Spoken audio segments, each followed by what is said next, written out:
The risk assessments normally take like 21 days. He sent it off. It's come back. They've said the only way this event can go ahead is if you take DJ G-ZEE off it. Hi, I'm Rasnades. I'm from Bromdus like Triller Jermaine. You might know my face on the music game, but right now I've jumped in a podcast game. Keeping it real, that's the aim. With no rumours, no hearsay, just real life guests. Vibes in the way, and all of the hot topics in the U. This is the reasoning. Come have a reason. This is the reasoning. Let's have a reason. This is the reasoning. Come have a reason. This is the reasoning. Greetings, people. Then right now, you're locked into the Reasoning Podcast. I'm your host, Rasnado. Yes, people. Them. Yes, people. Them. Yes, people. Them. Yes, people. Them. We are getting closer and closer to 1,000 subscribers. I think we got like 910 or something, so we just need 90 more. It's very important. So please like, share, comment, and subscribe. Subscription's the most important. Please, please, please, please, please, please. You see me? Yes, people. Them. So we're back with another episode. I think this is episode 7 of season 2. You get me? And we've got a very, very, very, very, very special guest in here today. This guy has been DJing for years. Get me? He's been on the circuit, been holding it down in Birmingham. Yeah, I'm trying to say to you, he's changed his style over the years. Yeah, I'm trying to say to you, he's grew with what's going on. He's always, kept his ear to the streets and being able to adapt to what's going on new and keep himself relevant. You get what I'm trying to say to you? A lot of people don't know a lot of stuff about him, you get me? That's why it was very important for me to get him up here, you get me? He does it. For me, personally, you probably heard me say it before on another episode. For me, personally, him and Dems are my number one DJs, you get me? In my city in Birmingham, you get me? So, my guest today is none other than DJ G-ZEE. Respect for having me, bro. Appreciate it. Good to have you. I'm trying to say it to you. Gonna get straight into it, man. Like I said, it's a reason, so so we dig deep, so pause. We dig deep, pause, so we get me, we like to start from the beginning. So, what's your heritage from? I'm born here, both parents from Jamaica. Mum and dad, both from Jamaica. Yeah. Yeah, so that's it, just straight Jamaican throughout. Yeah. Okay then, and where was you born? Same as everyone, Dudley Road, blood. Dudley Road Hospital. Yeah. Yeah. The bait one. Yeah. And where did you grow up? Aston, Yeah? Yeah. All Aston, your life? More or less until I was old enough to box road with my brothers then.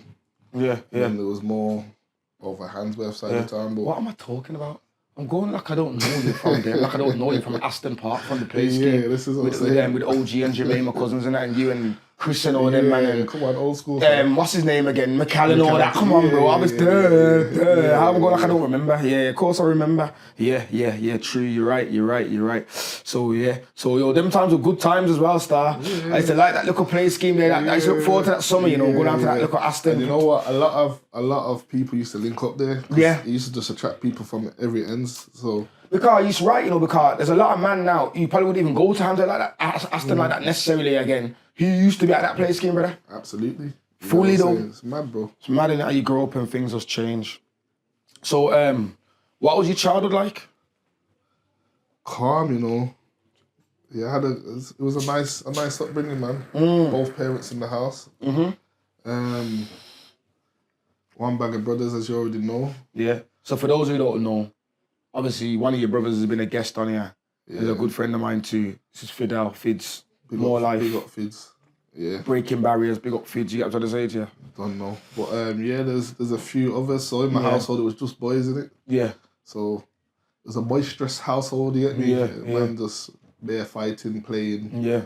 But for the most part, it's nice and calm, bro. I have no complaints about. But one thing I want to say about you, what I did notice, from young, was that your brothers treated you like a little brother, so they had your back. Like, you was probably in raves and that before before you even should have been, just off the back of how they could go and carry themselves and the clout they had in town and that. Early. You was around before enough people. I'm trying to say to you. Early. So very early. It's even when I was looking at it and I work it out, I'm like, sometimes you don't realise how early it is until you start looking back, and I'm like, oh, that was early. Yeah. Because I think at first I remember my first dance I went to with Fizz. Fizz brought me to a dance, Mono Bar. Every man knows Mono Bar, but you see the times when Fizz was taking me, it was just like exclusive footballers. Boom, boom, it was a proper prestige. I remember it's like that. You get me? You couldn't just go like that. You get me? I remember it's like and that. I was 16 then, bro. And when I do the maths now, that's a long time ago. Very long time You ago. know what I'm saying? So, yeah, man. What school did you go to, or schools did you go to? Primary school. Oh, you see, sorry, you see the ashtray over there, anyway. Sorry, carry on, bro. Yeah, so nursery and that I went to Manor Park. Yeah. It's a little bit of a bait. Nursery / primary school. Yeah. My actual primary school, I went to a school called Deacon Avenue, little calm, quiet school to be fair. Yeah. Then secondary school, I went Perry Common I went Paris. / Common College High. College High. Okay. Yeah. Little bad breed school there. Yeah, defo. So, what's your first recollection of music? Parents, bro. Your dad was a sound man, innit? I didn't want to. From dad's a jungle days, man. jungle, dad's a jungle man. Yeah. Big Fidel, so. So, them man there, but the yards was always beating, bro. When you come in a man's yard, you see Jamo speakers and some homemade speakers where man have bought the drum and built the box around it. You just know. You can't even get them speakers nowhere, bro. It's just a different sound. You just know what time it is. Man so orchestrated that, man grew up on all of that, bro. You get me? All the separates. You know, it's old school, bro. Man grew up on that. So tunes was beating in my house regular. Like that was just a normal thing, you get me? And then you'd have my dad's taste of music and then you'd have my mom's taste of music. You get what I'm saying? So that's my first. What about your brothers though as well? Because some of them are significantly older in it, so you must be listening to some. So you know what's mad? Like, my first recollection of music is obviously my parents, but you see when it comes to my knowledge of music, I have to shout out Fizz, bro. You see Fizz a music man. Well, you see Fizz, bro. He's a man that has CDs, tapes. Before CDs, he had tapes. Then he had CDs. And maybe he got it from one of my older brothers, I don't know. But I just know from it was Fizz. Fizz a music man. And it's not even that he's just a music man. Fizz used to show me about music. Yeah. So he used to be like, yo, listen to this. Yo, listen to that. Yeah. Yo, listen to that. So that's how I would say how I started liking music then. You get me? So yeah, man. Yeah, man. So, with that, your dad being a sound man, yeah. What did you cite the decks from then? No. What I cited from there was a passion for music though. Yeah. I didn't know DJ would ever be part of the journey at that point. And even moving past that, I didn't know. Yeah. But let me just break it down. So you see me, yeah, I used to do mad things as a youth in terms of music-wise. Like, before DJing come in the picture, because I started DJing from early as well. I was like about 13 when I started. Yeah.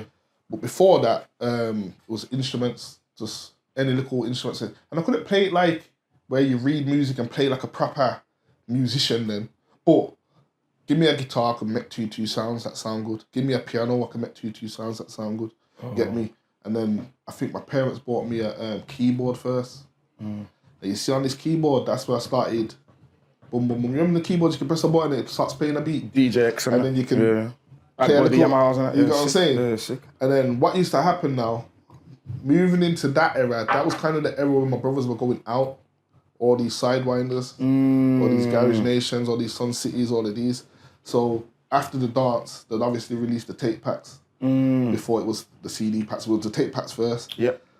And my brothers used to get them, and they used to just be jamming to the dance they was in. It's just reminding them like, yo. Yeah. You all get reminded. That's what it's like. Once they've listened to it, they'll just push it to the side, and then that's when I'll pick it up and say, all right, cool. Let me listen to this tape pack.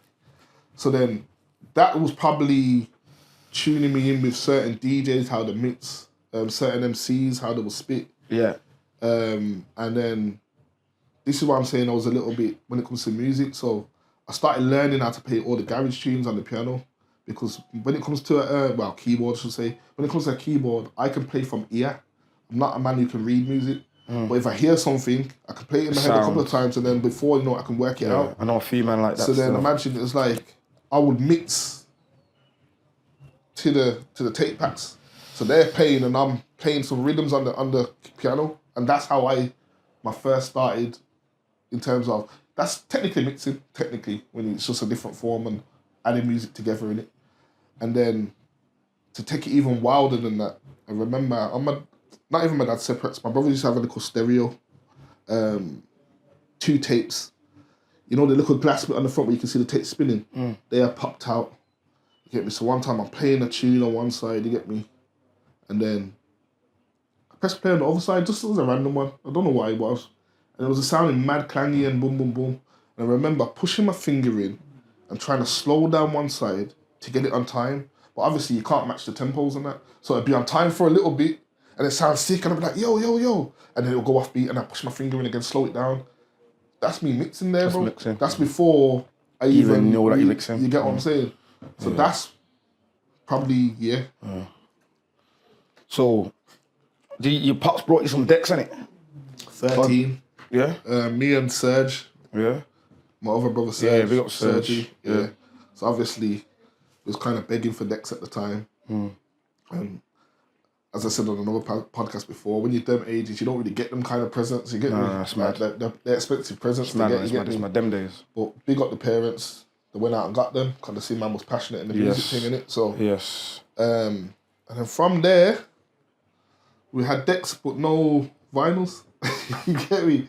And you're not allowed to use my pops' vinyls. They're prestige blood. You can't even touch them. He's the only man that can touch his stacker. You get what I'm saying?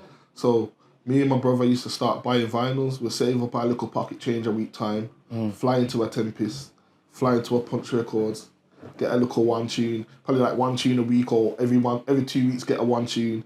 And then by the time we had like 4 or 5 vinyls, each one will probably have 2 tracks on, 3 tracks on. You got a little mixing to play with and learn how to play, you get what I'm saying? So there we just learn, and to be fair... what genre was you connecting first? What genre of music? Garage and grime, and I say grime because...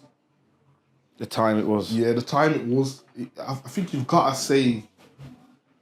You know early grime? Yeah. Early grime, you get me, your pole sets is kind of all of that era, you get me? So... When the switch over from garage started to happen, basically. Yeah, that was, for me, when it was... That's when the transition was happening. So that was the music I was buying from Tempest and at them times. But yeah, literally... And then your pops brought you a studio, innit? Yeah. That's a little bit later on in life, though. Yeah. So, at that period of time, I'm just learning how to mix, self-taught as well. Yeah. I'll say the only man that probably showed me 1 or 2 things is probably M-Tex. M-Tex, yeah, we're going to bring him up, so... Yeah, they got M-Tex. So I'm going to bring him up, so... Go on, yeah, you carry on. And you know what? I wouldn't even say M-Tex taught me. Yeah. It was just, I was watching and learning. Yeah. Because I think by the time we had started going to M-Tex's, everybody knows about the top room in M-Tex's yard. Come on, man. You get what I'm saying? Come on. That's where... Stephen Street or something. That's the only thing that's what you I can get say. me? Everybody Stephen knows. Street or something like that. It's Yeah. mad. The top room, So- attic room.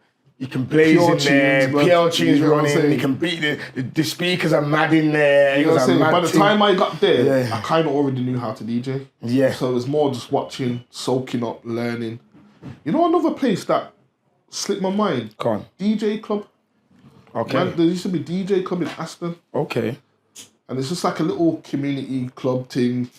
More Certain man practice. who watch this will probably remember, no? Probably your Bobby Noodles and that will probably know about DJ Club. 'Cause that's them man's, like, you get me? Like, man used to go there and kind of learn and just... And the thing is with there, they had techniques, and the techniques were direct drive, whereas the decks that I had at home were belt drives. So the feel of it's totally different. Totally different, bro. So when I I know about first went to DJ Club and tried to mix, it just sounded wild. I was like, yo, I don't know how to... How come I can mix at home, but I can't mix here? It showed And you. then I found out that it's just... You got to have different pressures when you're mixing on different decks, and every deck feels different. So that was probably gaining my knowledge from them times there. So moving on to the studio thing, I was into producing. I went into DJing. So this is what I'm saying. I didn't really... But was you an MC as well? I was an MC as well. So, yeah, I say the DJing was more something Serge wanted to do at the time, and I was just on it. My team was producing. I wanted to be a producer. He was an MC named Assassinator.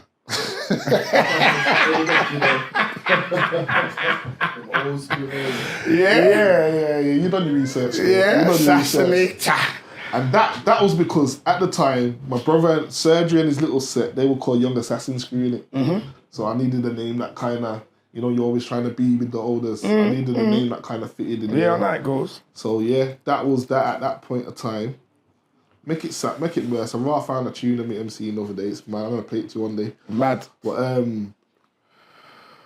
always wanted to be a producer though. Okay. I've always wanted to be a producer. So who was your influences like early growing up? What made you see For that? producing? Yeah. I didn't have any, you know, bro. Nah, because I wasn't. You didn't think of it like that. Yeah, sonically. I just thought like, you know, like I want to make music. Mm-hmm. Like I play the keyboard, it sounds good. I'd like sounds. I could play the drums a little bit, and I just wanted to put things together. Mm-hmm. I didn't really have no vision of why I wanted to do it. But So have you left school at this stage? Or are you getting ready to leave school? this is in school times. You're in school. Yeah, I'm starting. Shout out Urban as well. Yeah. Urban Monk, man would know Urban. Yeah. He's my oldest brother's good friend. Mm-hmm. He was probably my influence actually, tell a lie, because he was producing from Mambo's Kids, bro. He came from Morris Down. When we used to go to his yard, he'd be showing, blood, this man used to sample anything, blood. I remember one time I was playing Zelda on the man sampled the thing, bro. It's not like that. Serious, bro. So I'm laughing still. You get what I'm saying? And I think that probably inspired me to want to produce, because it was him that kind of taught me how to use Cubase at the time. Oh. You get me? Because it sounds mad, I've never used Logic. I know everyone probably uses Logic now. But I was a Cubase man, bro. Yeah. And when I was using it, a lot of people used to say, how do you use that? That's harder to use. You know what I'm saying? It's just what I know. You've been shown. I've just been shown how to use this and I've run with this. So coming to year 11, up to year 11 times. How old are you them times? Yeah, 15, 16. 16. I think getting ready to leave school then, that's when my dad bought me a little studio. Yes. Because I'd already made that decision that I want to go college to do music. Yes, that's what I'm You get saying. me? So, he bought me a mixing desk, a bad boy keyboard, computer. I built a computer as well, you know, like got it built to make sure it could run the programs I needed to run. Yeah, large at Pops, man. Pops was on it, bro. Mad. It was on it still. And then, so you leave school, yeah. And then, if I'm right, correct me if I'm wrong, was you in my class at NBC, Music Technology? Did you go to Murphy Bolton? Yeah. When, like that first year when it opened, it with me, Deadly. So I went to the old one. Yeah. And then my second year I moved over to the new one. So I was there the first year. Oh, that college brings back some memories. That was, so I remember on my first, so that class was mad. That was like me, Deadly. Deadly. Everyone was there. It was mad Petra. Different man. Everyone in was the there. one, everyone doing me, and then slowly as the year went on, you just see people just drop out. Oh, you know it now. No, but I remember seeing you there though. I remember seeing you. When I went there, because I did that course, I remember seeing you. I was there. So, you went on, you done that, and you passed that, and it all neat, and it. Yeah, so I was kind of bad in school, so I didn't really get good grades, so I had to end up doing an extra year in college. Yeah. So I done music, I done performing arts, and then, I done music technology, then performing arts, I think it was. Mm-hmm. And that basically gave me the grades I needed to go uni. Aye. You get me? And then I done sound production in uni. I was just about to say that. You done sound production at uni, at Wolves Uni, the Walsall campus. And yeah, because just from at this time, all I'm thinking that's producing. So the DJ thing, I've kind of pushed to the side. I'm not really on the DJ. I'm on it. I'm still mixing heavily, but in terms of learning my craft. But what I want to do is make music at this point. You get me? And how old am I then? 17, going on 18. Yeah. So all this time, from 13 to 17, 18, I've been learning my craft. Yeah. So where some people, there's nothing wrong with it. It's like learn music just from going through whatever. You're doing that too, but then you're also sonically learning how it works. Like so properly. The different aspects of how it actually works, sounds and stuff. Yeah. So you go on, you get a degree, don't you? From the uni, yeah? So but this is where the switch happened now. Because I turned 18 and what you're gonna remember is I started going clubs at 16. So when I'm out now, I'm listening to DJs, I'm not overly impressed. Certain men impress me, some men are not. But then I'm starting to think, I want to do this. So the love for producing is slowly fading. And it's bad to say because my dad's just put AirPs on the equipment. And then my love for DJs growing. You get where I'm coming from. And then... You're following M-Tex around, ain't you? A bit? No. Nah. Yeah and no, but before I started following M-Tex and I decided I wanted a DJ, I was just hitting up bare man saying, "Oh, how do you DJ? These are like MySpace days. I'm sending my messages. How do you get into clubs? How this?" And I remember Adio brought me to my first dance. Oh, yeah. Adio brought me to my first Something dance. like what Adio would and do. it was Raw in Nottingham. Okay. Yeah, and I remember I played the first 2 tunes. Everyone went mad and the thing got locked off. And for me, that was a surreal feeling. I was like, "Raw." It's not a good thing because the dance got locked off, but I done that. You made it, you gassed them up. I done that, and that feeling there was a feeling that I loved. You get what I'm saying, bro? So that was my first taste of it, and then shortly after that, that's when I started following M-Tex around. Just to be fair, when I really check it, me and M-Tex was like a little duo. You're duo.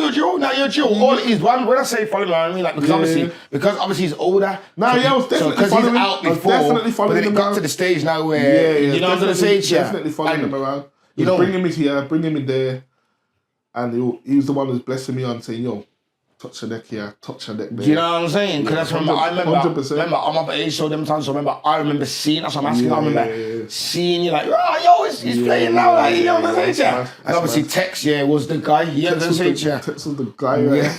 That serious DJ, you know, like he's been mentioned a couple of times on this podcast. I need to get him on here now, because a few people have been on here and mentioned him, they get me in their story, and a lot of people may not know who he is because this is before Instagram and all that stuff, but you need to know DJ M-Tex was a serious DJ from Birmingham. It's not no game, you get me? Serious guy. Yeah. All right then. So through this, obviously you build up your name. You DJ with M-Tex. You with M-Tex, so look mad duo now. You go around the place, and obviously you say to yourself now, you want to have your own events now. So then you create your own events. We're gonna party hard. You're sick guys though. Huh? Research is sick. See that?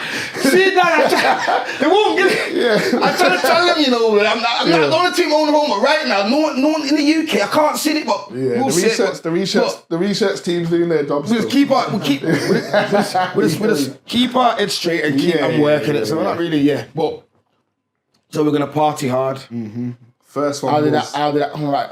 There's a couple of venues you had. The first one was 08. Yeah. Mental. No, the first one.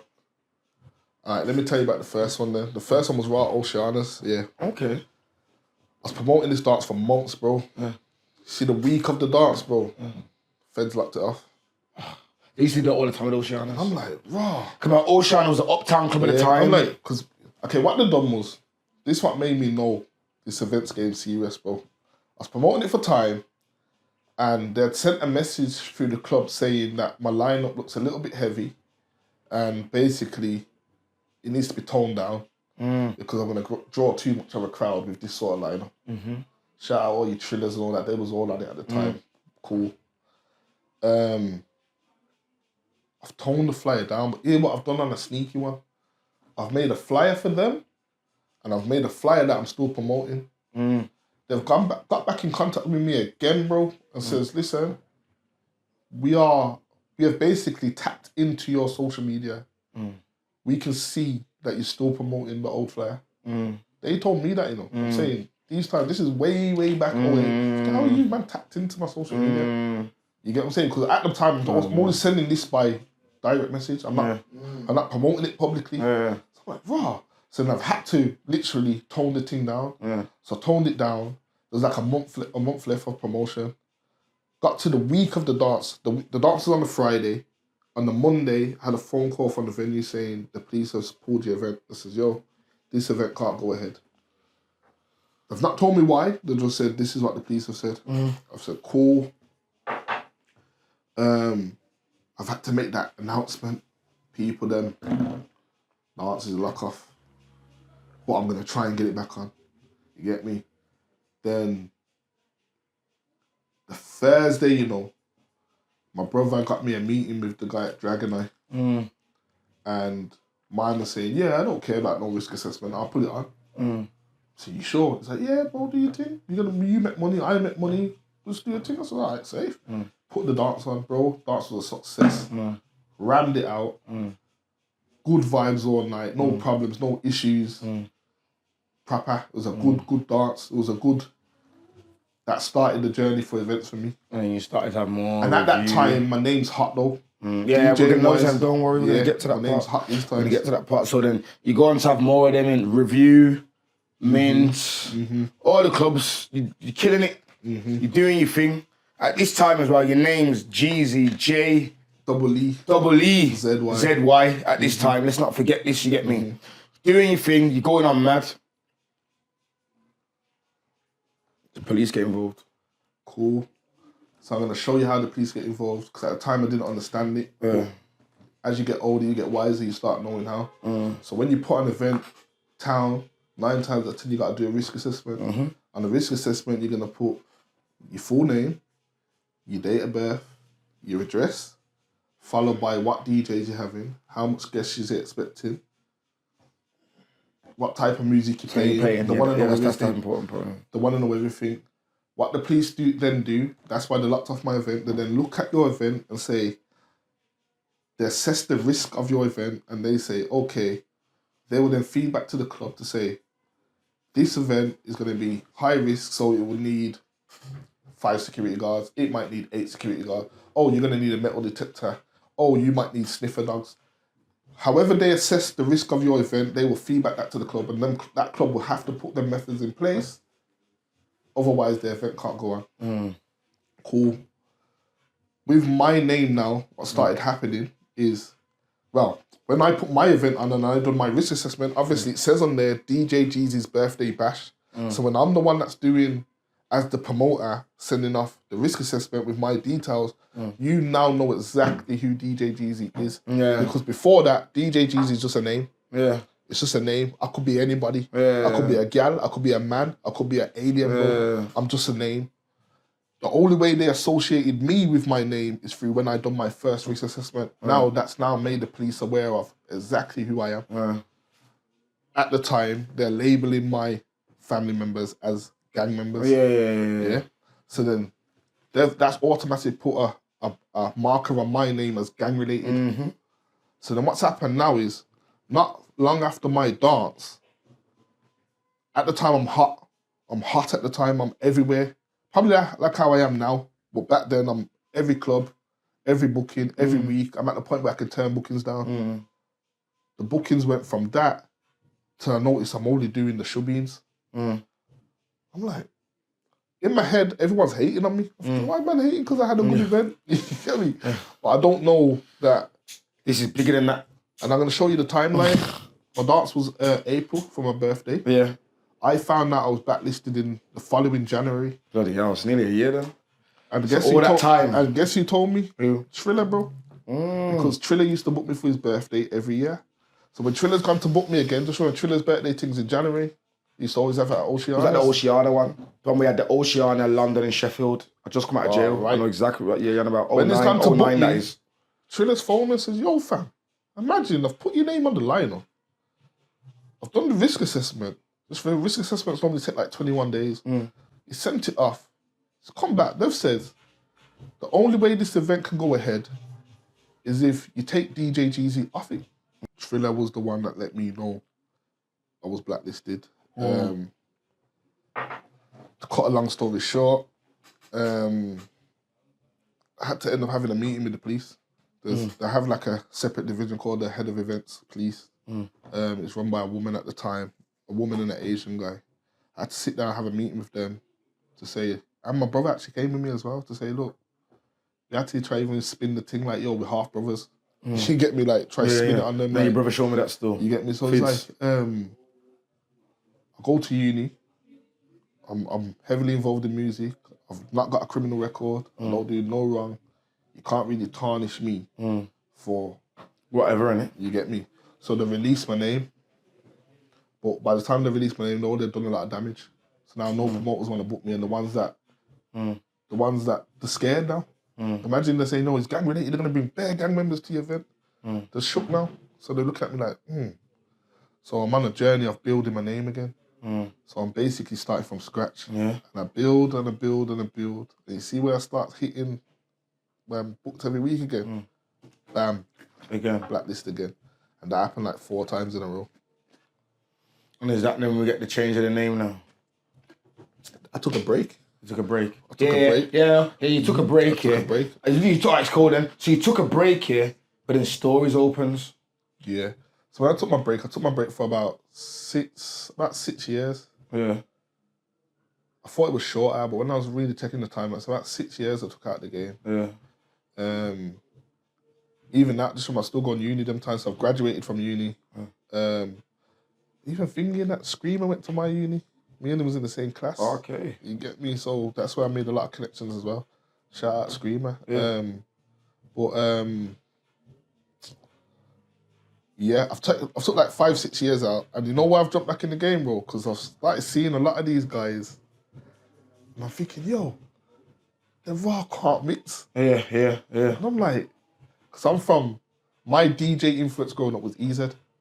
Yeah. Everything was the EZ. master. EZ, everything EZ. the I used to master. replay and replays mixes. And I used to try and replicate him. So he's a very technical guy. So when, I'm not saying I'm the greatest DJ, but one thing I do know, I know what I'm listening for. You get me? I can't do everything myself, but I know what I'm listening for. So when I'm hearing these DJs and it's just sounding hella basic, I'm confused, bro. You get me? So that kind of put a chip in my body, like, I need to start doing this again. And then I thought, how can I do it? And I thought, maybe change my name. You get me? And then I went for a whole bag of names and nothing was sitting right with me. For me, G-ZEE was my name, innit? So I said, you know what? I'm going to change it to a G and a Z. And that's what I changed it to. They're the times Stories is opening, as you were saying. Yeah. So now Stories open, and you get another shot to take over town. Yeah. So it took a while. Stories was open for a minute, and I was biting at the bullet for my little shot. You get me, bro? You got it because you became the resident DJ. Yeah. Shout out to Big Bro. He was doing his events there. All Life started at Stories. So what that was doing for me is every time I'm playing at Stories, the owner and the manager, they get a chance to hear me. You get me? So they're hearing me play. And at the same time, I'm trying to sound myself to them like, yo, come book me, man. Like, this is what I do. Like, you get me? That's where I start bumping into a lot of the newer school DJs and some older school DJs. But now I'm just a new person. No one don't realize I'm someone that was tearing up town how many years ago. They're just like, oh, who's this G-ZEE guy? So when I'm coming, naturally people just have a stigma of seeing a new DJ thinking, oh, new name, must be shit. So when I'm coming and I'm doing a madness, I was like, yo, you don't sound like a new school DJ. You must be doing this for years. And then when I'm telling man my story, man, I'm like, oh, okay, makes sense. So after basically proving myself, I got a shot at Stories. So that's where I started getting my name back slowly. So after that now, yeah, you start getting booked in other places too, innit? Like Nervo. No. Nah. I had, as much as I love Stories was a bad experience, how it ended. Okay. So what had happened with Stories now, we actually kind of had a little falling out near the end. This is before they got shut down with the whole, was it the One Extra thing? Just before that, we had a little bit of a falling out. Now, what had happened at the time, just business-wise, everyone was poaching. 101 was stealing DJs and staff from Stories was stealing from them, they were stealing from Nouveau. Everyone was poaching. So you kind of built up a little thing like, I won't touch your people, you won't touch yours. So imagine, when Stories have taken me off their books, I've realised no one's really booking me. And there's two reasons why no one's booking me. Number one, they just assume I'm at Stories. So I can't get him anyway, because if I go to book him, he's going to be at Stories, because I'm there nearly every week.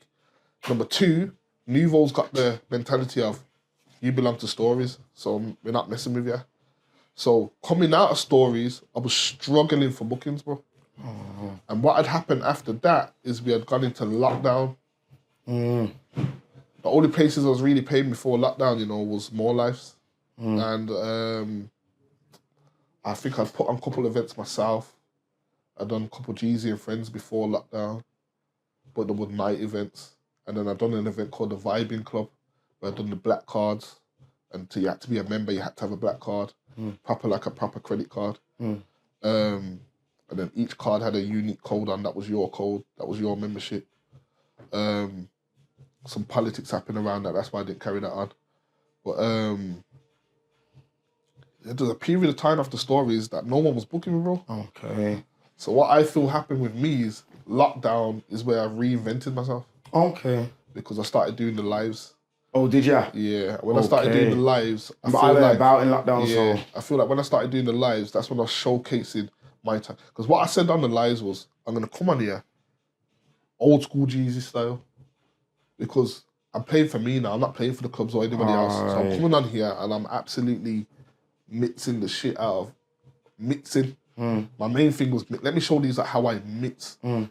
Like, not DJ, not transit, mix. I want people to hear mixes. And that's something I've heavily built my thing on. that's what you do now. Yeah. So after lockdown, that's when a lot of phone calls started happening. And So right then, so after lockdown now, you built up yourself through lockdown. So then now you're on the circuit again now. But there's a new town's been reinvented, changed. There's a whole changed. new. But you're there though. You get me?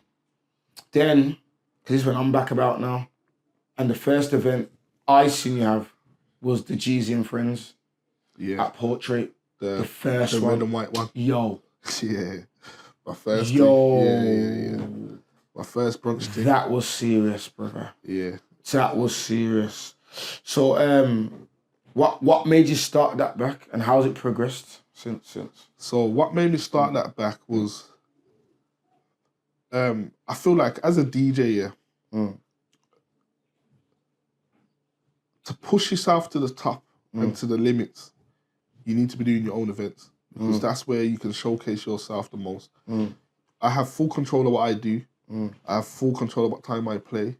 I have full control of what genre I play. I can do what I want to do, not what somebody's paying me to do. You can hire me for a service, but you're going to ask me to do the service I want it, yeah. I've got full control of what I can provide. Also, as a DJ, this whole thing's an image thing, bro. Defo. This whole thing's an image thing, bro. So it's how people look at you.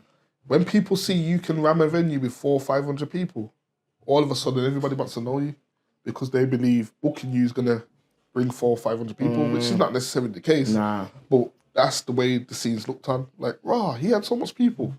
He's credible. He's got a good following. So that's another reason why I started putting events on, because I wanted to build my following and my core audience for me. So you know who's for you. You get me? Yeah. It's true. Still, it's true. And just remember, I was doing events from before. Nah, of course. So for me, it's like I've always wanted to do events. So it's like, let's do this again. So how has it progressed since you started back that forever? How would you say? How would you feel? It's gone. I think I've had an up and down experience personally. I think if you speak to a lot of people, they won't understand why I say that because nearly every event I have is normally successful and sold out and basically. good vibes. You get me? So, but to me, the finer details matter to me. So if the night doesn't go exactly how I wanted it to go, I'm upset. Whereas everybody else, like, yo, we had a good time. But I'm just like, that weren't what I want. Wow. So for me, it's been an It's up and down hard that experience. is, you know, as well, when you have an event, you know. For me, I it's know what been you up mean, and down. man. Yeah. But I've had I would say it's grown.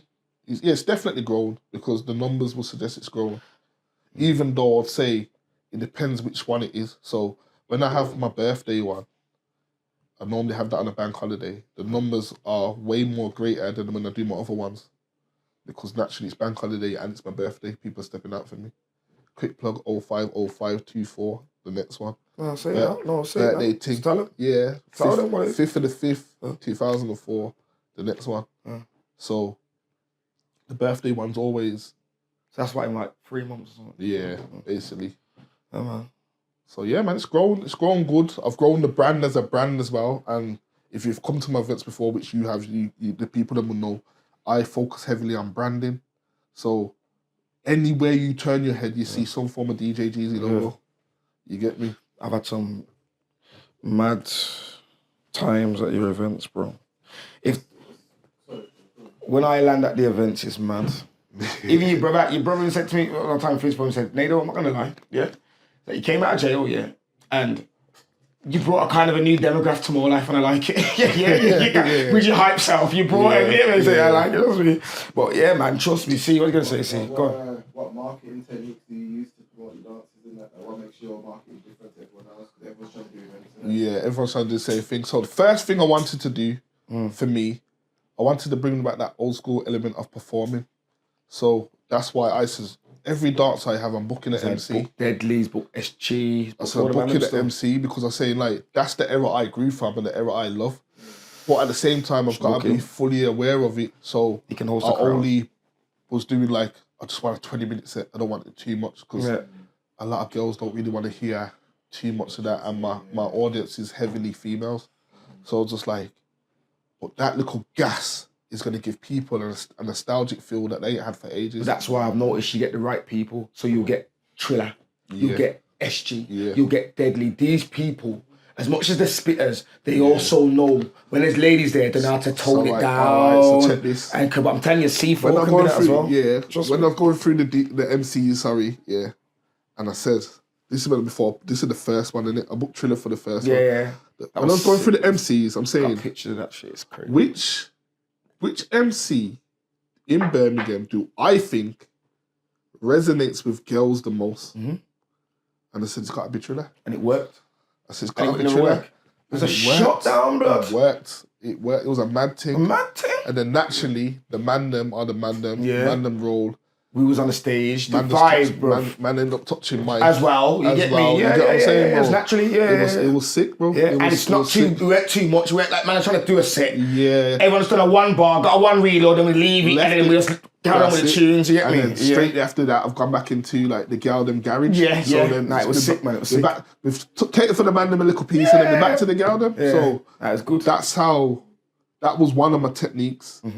My second technique was the branding. I just says, I'm going to brand the shit out of my thing, so my thing don't look the same as you have some everybody good else's. stuff. What did you have on the last one? Cause I didn't go to the last one. But what did you? There was something I saw online. The light up fans. Yeah, the light up fans. It says G-ZEE in the electric, like the lights. Sick. Yeah. Like when it spins, it says G-ZEE as it's spinning around the lights, and it's sick. You know, see. Yeah. Trust me. Yeah. He has like personal things for them, so he'll have like his cup. So he won't be sells. Like even at my event, I have that with a sticker on. His one's got it actually embedded, like the cup's made like that with DJ G-ZEE logo on there. It's nuts, and that's what you're drinking out of. So when you go to the bar, you buy a drink. That's what you're drinking out of. That was one of my marketing techniques. Like I spend a lot of money on the branding, and at first, I'll be honest, I'm like, I'm not really gonna make this back, or I'm gonna break even, but I want to do it for the brand. Yeah, and I want people to almost have an experience that when they come to G-ZEE and Friends, it's like, when I come there, I had a different feeling than when I went to somebody else's event, especially because everyone's having events in the same places. So it's like, yo, I come to here, but it's not the same. And then let me show you another thing that's mad, bro. On my board, when I was writing all my plans for my event, just remember I had an event called Vibing Club. All's in my head is vibe. So imagine I've written vibe on it, and I said main focus is vibe.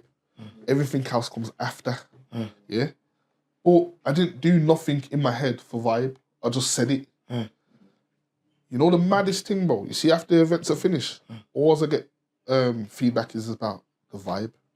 Yo, the vibe was sick. The vibe was this. The vibe was that. And it's bad how I didn't really have to... I thought about it subconsciously and I didn't really know I was doing much to implement that, but that's what everybody got from it. So, energies, bro. Yeah, man. Energies, bro. Yeah, man, nah, man, trust me. And for me, them events there, they're some of the best in our city, you get me? They're some of the best. That along with More Life. Got a couple of us still. I like Sabado as well. I like the way how they do their thing. I like the way how they're not scared. You know, they keep it going and they keep it. You know what I mean? So you got some of those dropper. They keep it going. Look, now they're going in Manchester. They're trying, bro. You can't knock it. You get me? So, yeah. What's his favourite events in Birmingham? Like, what's my favourite events? Outside of yours. Outside of I know G-ZEE don't really like events. I'm allowed to put More Life in. Yeah, of course. Yeah, so obviously More Life naturally. Naturally, man. It's my event. I'm a part of that behind the scenes anyway. So More Life naturally. Sunday sessions. Okay. Even though it's changed. Yeah. Like I used to love it when it was small. Yeah. But it's different now. But they wanna grow their thing. That's Luke and Daz, you get me. You gotta give them respect. Pay them homage. You gotta pay them homage. So what other events? I'm saying G-ZEE again. Nah, I'm a fussy guy, bro. G-ZEE. You know what it is? If I say it, I'm just gonna sound biased. Yeah. So Lamar G's thing goes off. Yeah. Shout out Mike Killy, Lamar G. You already done know. Yeah. Lamar G and Lamar friends. G and friends, just like G-ZEE. He's got plug it. When's the next one? It's coming this weekend. 23rd or 25th, whatever that weekend falls on. Yeah. So it's gonna be a bit after. Yeah, It's the day after this, but yeah. That's gonna be a shutdown. You're gonna see that. You get me? What other events can I think of now? Yo, you don't ever need a host, you know. You see him on the red carpet. Yeah, come Tell on, him, man. tell him if you ever need a host, you know. It's comfort. I'm trying to think what other Make the events. thing different. You know what it is, bro? This is why when you do these podcast things and that, bro, I'm just a hard man to please, but I'll be honest with you. Yeah, come on, I know, I'm a hard man to please, I bro. already know about you, blood. And that comes when it comes to DJs, when it comes to Everything, events, blood. I know about you. I've seen you places like, I've approached you like, yo, G-ZEE, like, and you I can see you have with your face so straight like, yeah, blood. We need to know the truth. Yeah, of course, of course. Top 5 DJs then? You know what? I haven't got a top 5, bro, and I'm gonna explain to you why, bro. Because let me just break this down real quickly. So, I had to explain something to a man the other day, my brother to be exact. He said to me, yo, you know what your problem is? You base everyone off of you. And I said, I don't base everyone off me. How I base a DJ, let's use driving as an example. So you got a man here who's a stig, and then you've got someone who's passed their test. Yeah? I'm not asking you to be a stig, but what I am asking you to do is pass your test.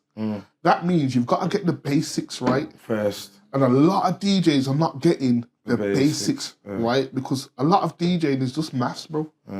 Intros are certain lengths, choruses are certain lengths, verses are certain lengths.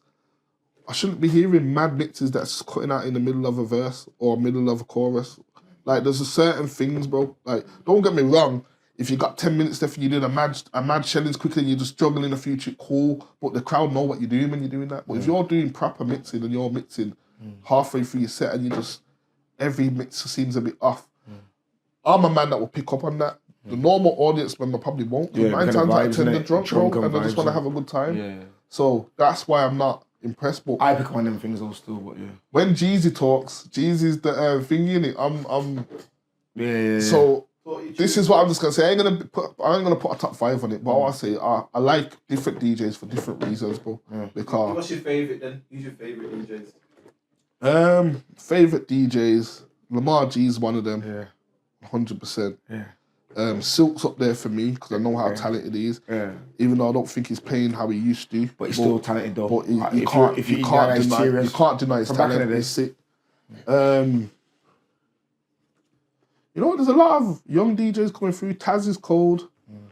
You know what it is as well? I don't like getting into the name calling because you always end up leaving somebody Don't out. matter. You get me? Don't matter. Trust me.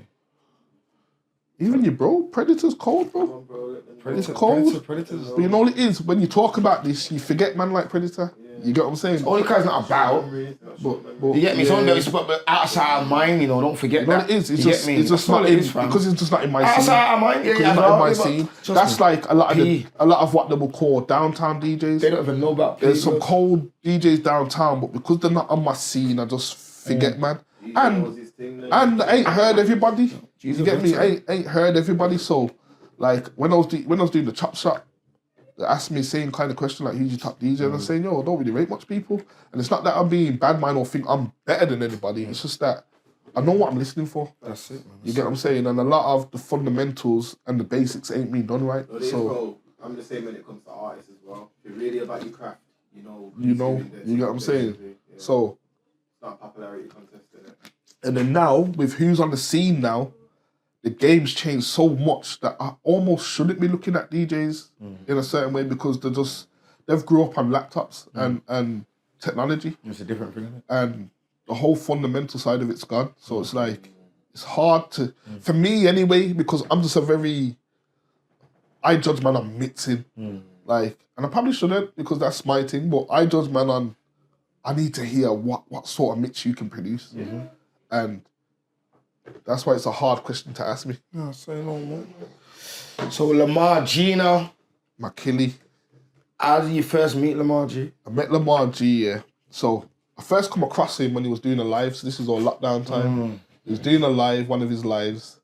Because that's what I'm saying. A lot of people think I've known Lamar G for years, and I haven't. So I wouldn't know. Yeah. I've known you for years. Yeah, but remember, yeah. Lamar G's a youth man. Yeah, No disrespect to him, yeah. So remember, I booked Yeah, Lamar yeah. G from you shown back Lamar G. Yeah, yeah, so yeah. that's what I'm asking. Cool. So lockdown, somebody sent me, I can't remember who, but someone sent me his live. And because lockdown, that's what everyone was doing, just tuning into the lives. I tuned into his.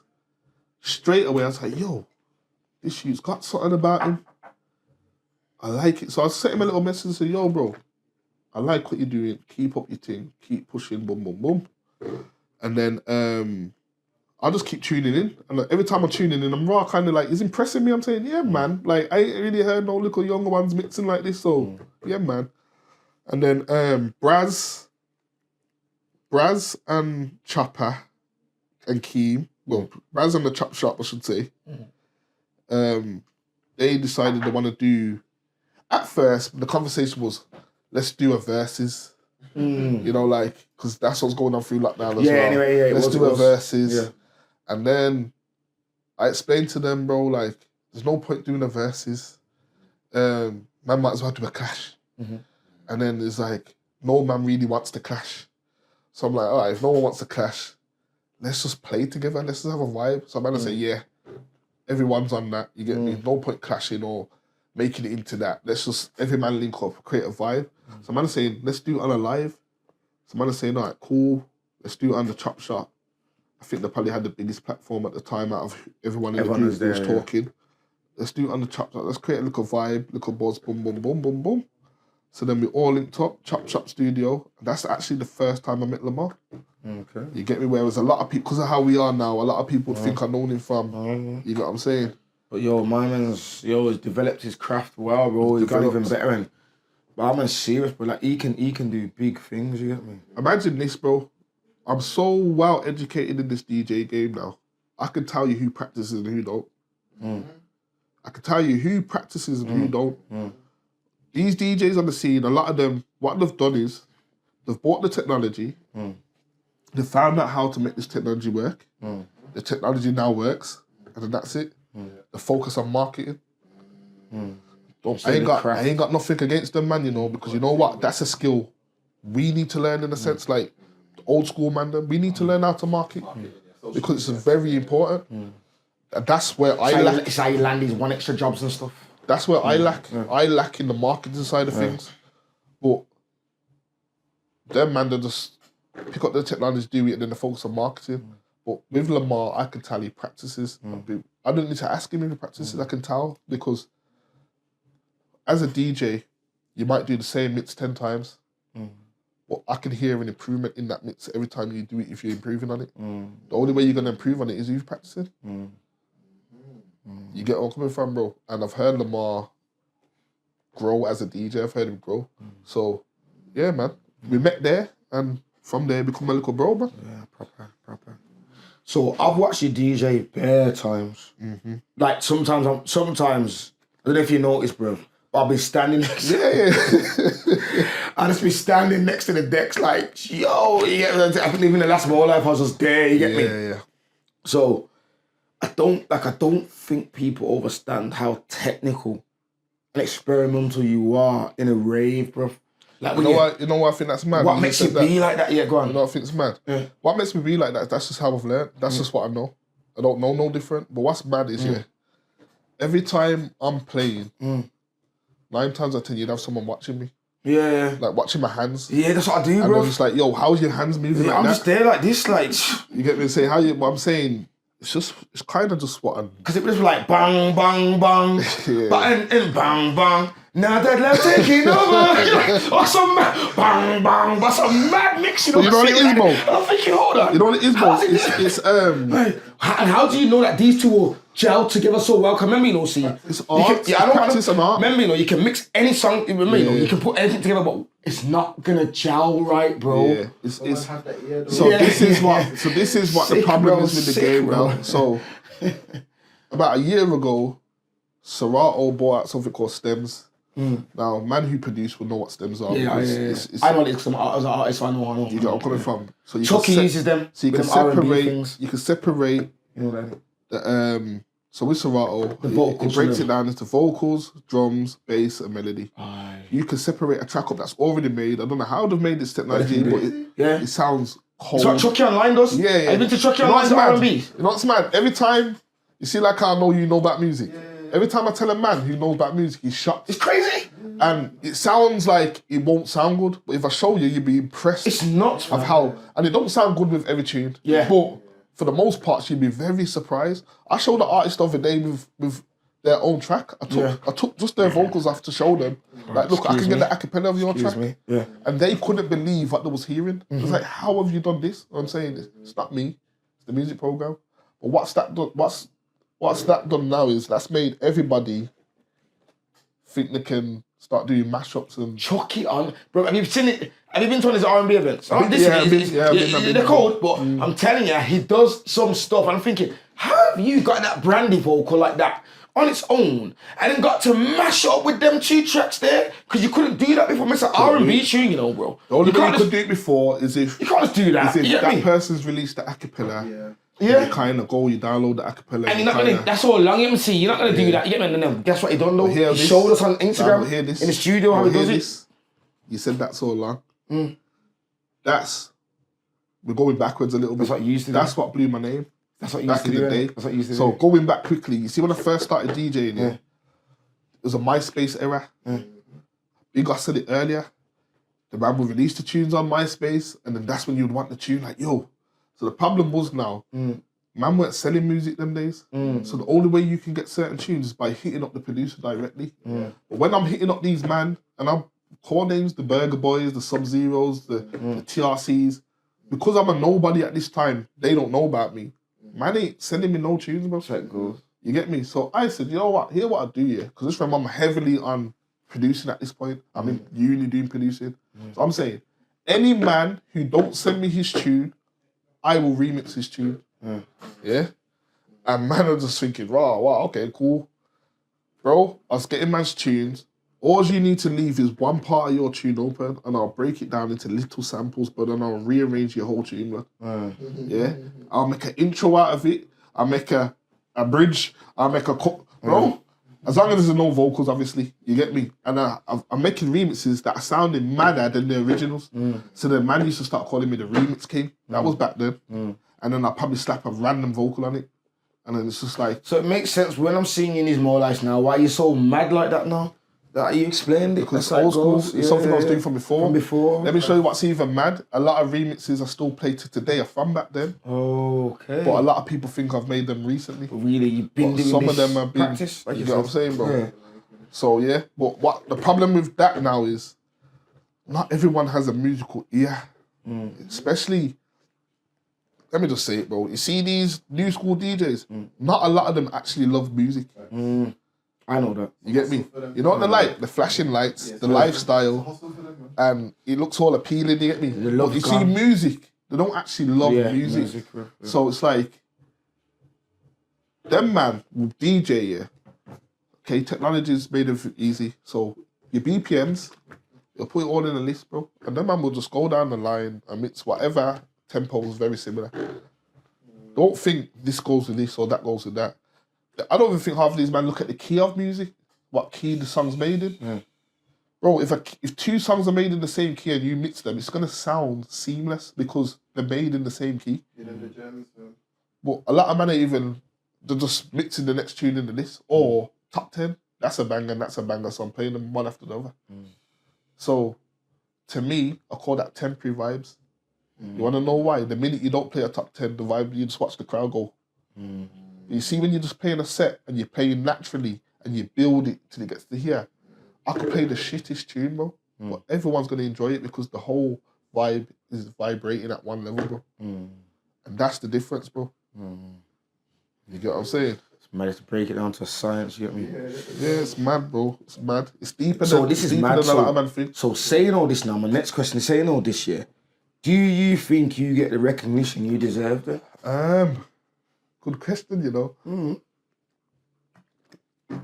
Yes and no. Break I it say down. yes because the reactions I see when I'm playing sometime is fucking priceless, bro. Excuse my language. It's priceless, yeah? Like, when you're making a man jump and touch the roof, it's, I've made you do that. So, you kind of giving me my recognition in that way. And then the certain man that will give me my flowers, the certain people. Big up Danny, bro. Because one thing, I don't know if she knows or she don't know, you see behind my back, bro. She's a legend. She talks well of me. Yeah. And a lot of people have come back to me and said, yo, Danny said this. Yeah. Danny said, yo, you're cold. You get what I'm saying? I'm like, rah. She's sick. I love her. You get She's me? sick. So I gotta give their respect where the She's respect's sick. due. So it's like, how can I explain? Where I would say no is because Birmingham's not stupid. We all know the scene. We all know what the top events are. We all know what Power Hour is. We all know, to some extent, what Power Man's name carries now in the city. So when you book a G-ZEE, I'm not saying I'm going to ram out your dance, but I might ram out your dance. It just depends. What I keep saying to people now, you can't, when you book G-ZEE, I play everywhere, so you can't expect everyone to follow me everywhere. But you might be the lucky one that books me, and everybody wants to roll to your thing. But when they roll to your thing, they want to hear G-ZEE at a certain time. They want to hear a certain type of set. So when you're throwing me on an early set, everyone's mad. A lot of people don't understand it, but for me, I'm just going to do the job that I'm paid to do. It's a service that I'm providing. Cool. So why I say I don't get the recognition is because there's a lot of events that happen in Brom that man don't book me. Now, But don't get, do you think that's fear though? Some of that. you tell me. Do you, I do put that, I do put that onto fear that they're scared of having you on their lineup because they know, say, if you land there now, it's mad. You tell me. So a lot of people are like that, you know. You tell me. Someone said it to me once, bro, and I thought the person was chatting shit. Nah, man, a lot of people are like Someone that. said to me before. You have to know about human someone beings, said to you know. me before. A lot of man won't book you because it's their show. Yeah, of course. I'm telling you. The limelight needs to be on them. I'm telling they you. can't have you coming on their show and outperforming I'm them. telling you. Whereas you see me, bro. You see if I book a G-ZEE and Friends, I tell you straight, Lamar's played better than me on a couple of G-ZEE and Friends, bro. Just how it goes. I'm happy because I want everybody to leave my event with the feeling that this was a good event, not just G-ZEE's set was sick. Yeah.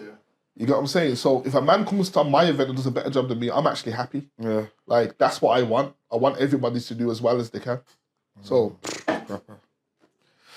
So do you think you're ready for some of the big stages? Because I think you are. I can see you, yeah. Like, this is what I think personally. I think you could have your own show on one extra. I think you should. And I think, yeah, you should be in like you do, like the wireless and I don't stuff. think I'll do it, you know. Nah. One extra. I hate talking, bro. I know you're not really a talker. I hate talking, bro. I will do it if needed. Presenting. Yeah. I will do it if I need to, but I'm not talking about for that. You know what I'm saying? for the craft. Yeah. Yeah. And for to have someone in that position that actually does love music. Yeah. You know what I mean? You know what I mean? Like, you know what I mean? 100%. And even some of the biggest, like the wireless stuff and that, and I reckon you're there, like, you, like them kind of crowds. I don't think they understand what you would actually do to them crowds, bro. 100%. And I've had the pleasure of playing in front of some of them crowds. Like, I've played to some big crowds before. I've done a couple of festivals and stuff before, and it's been mad, bro. But my biggest problem is, that's why I said to you at the start, you might not have a lot of information on me. Because you see, my biggest problem is, you had a decent amount, don't leave me hanging. You had a decent amount still. The problem is, I don't have a lot of content. Yeah, I don't have a lot of content, and this is something I'm learning now. Hence what I said to you before we started. I'm looking for someone that can roll with me. Sort that, but it isn't because let's sort it. a lot of things, there's been so many there, events that's been shouted down, whatnot, and it's just not been documented. I've done a few festivals where there's been thousands of people. It's been shut down, but it's not been documented properly. So it's like, I opened up for Radigan twice, thousands of people, mad, but it's like, it's not been documented. Even can't really blame the people then, innit? It's a blame myself. Yeah. I blame myself for that. Of course. Even when I Self-accountability. was at Stories, bro, if I had any sense, I would have been doing a lot of documentation because I was on every artist lineup. So there's times when I'm playing for your your Tory Laneses, not Steph London, Nicki Minaj. Okay. I don't bear of them. But you know what it is? It's never too late, fam. Nah, it's not. Get on it now, because guess what? Content's become a thing now and it's new. Yeah. All this is new, so you're not late, bro. You get me? So get on it now. So,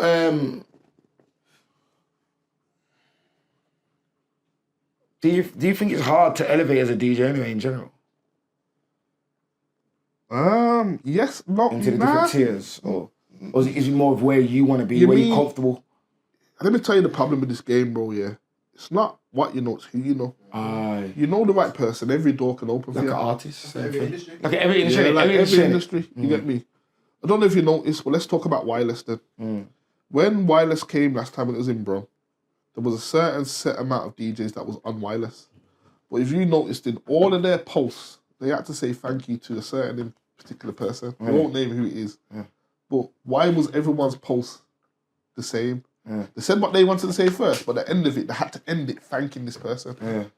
Because it's a bridging thing. It's a bridging thing. And it's not a bad thing. Yeah, but of course. You get me? But it's just one of them. You don't get booked on talent no more. You get booked on who you know. You got the odd person that will book you. Like, for example, I had a booking, the event Carpe Diem that booked me in Derby. That was kind of based on a man showed him my mix and he liked how I played, so he got me in through that. You get me? Yeah, that's what I was saying. So what's next for DJ G-ZEE? What's next? You know what? I can't even spill all my gems on here. That's what's next, because the minute I spill this next one, everyone's gonna jump on it. But I'm coming into the YouTube game for one. And number two, you know, like how everyone's taking their thing to another city. I want to try and take my thing abroad, bro. That's. I don't know why people don't do what's going on. Yeah, that's what I'm gonna want to try and do. Look, a weekenders here and there. So, and for myself, actually, just DJing, it's just keep pushing, keep changing, like keep elevating with the game, because you just have runs in this game, bro. I'm on a good run now. Like, runs don't last forever. You get what I'm saying, bro? So runs don't last forever if you don't reinvent yourself. But it's a limited game, bro. I don't want to be in the clubs when I'm 40, 50. You know what I'm saying? Because you have to reinvent yourself. Yeah. So it's just about... So you don't stay in the same place, you get me? Yeah, it's just about elevating with the game. Yeah. So that's it for me, really. I'm more events, getting my events bigger and better. I want to do a festival at some point as well. It's just about growing as a DJ, growing my brand, my events brand, and just pushing it. I just want to see how far I can take it. That's what I'm on. You get me? Yeah, man. So it's been a good interview, man. We're done, bro. Come on, bro. Come on, bro. Good interview, man. Me, bro. Yeah, man. It's good to have you up here, man. You know what I mean? Very insightful. We need to get Lamar G on. Yeah, when I spoke to him, he said he wasn't ready. But hopefully when he sees this now, he'll say, yeah, rat. Yeah. So, yeah, people them. This is the Reasoning Podcast. Myself, Rasnado, DJ G-ZEE. Respect. C4 behind the camera.